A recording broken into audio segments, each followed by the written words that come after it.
귀한 시간을 내주셔서 너무 고맙고요. 정확한 판단입니다. 그 250으로 줄여야 한다는 것이 절대적인 답은 아니에요. 그리고 이거를 늘려야 한다는 분도 있습니다. 저는 동의하지 못하겠어요. 제가 그동안에 국회를 봤던 경험이라는 것, 지금은 오히려 줄이는 실험을 할 때다라는 겁니다. 왜냐하면 그 부분에 관한 어떤 폐해라든가 오히려 그게 더 많았고, 그리고 국회의원이 실제로 그 국회의 모든 전문성, 세상의 전문성, 그걸 하는 방식으로 국회가 운영돼서는 안 됩니다.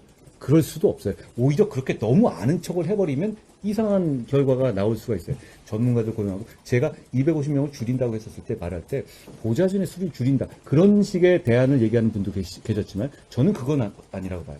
전문성 있는 보좌진을 모시고 그리고 아까 제가 말씀드린 것처럼 세비를, 국회의원을 전 국민의 중위소득으로 줄여야 된다고 생각해요. 매력도를 낮추기 위해서. 그러면 보좌진 중에서는 의원보다 돈을 더 많이 받는 분도 모실 수 있어야 되는 겁니다.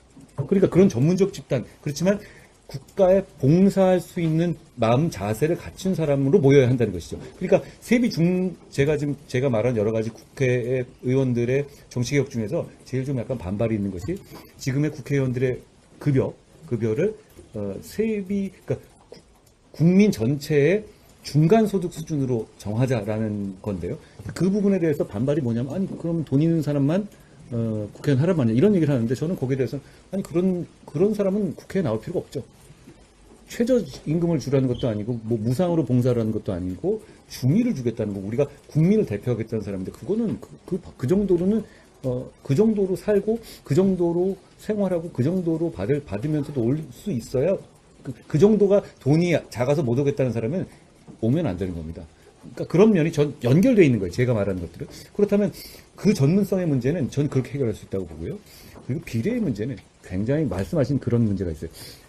비례라는 말씀이지 어떤 사실 지역에서 비례를 내는 건 아니잖아요, 지금도. 그런데 비례라는 건 지역구에서 통해서 당선될 수 없는 사람들, 소수자, 어떤 그런 분들을 모내기 위한 목적이 있어요. 그런데 문제는 지금 그런 용도로 쓰여지지가 않고 있어요.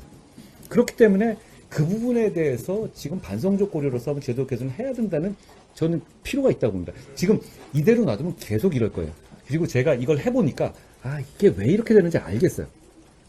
그리고 이게 구조적으로 이렇게 될 수밖에 없고, 그러니까 서로 맞물려 있는 거예요. 이 직업이 너무 매력적이에요.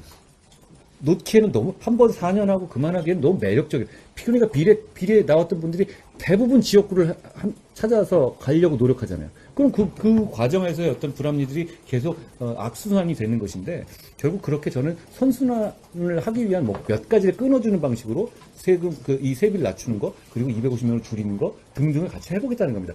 완벽한 답안은 없습니다.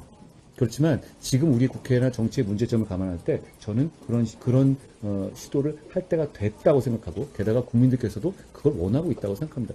말씀하신 것 같은 그런 방향으로 생각하시는 분도 있고, 그것도 로직이 말이 안 된다는 얘기는 아닙니다. 토론해 볼 만한 문제입니다. 고맙습니다. 감사합니다. 고맙습니다.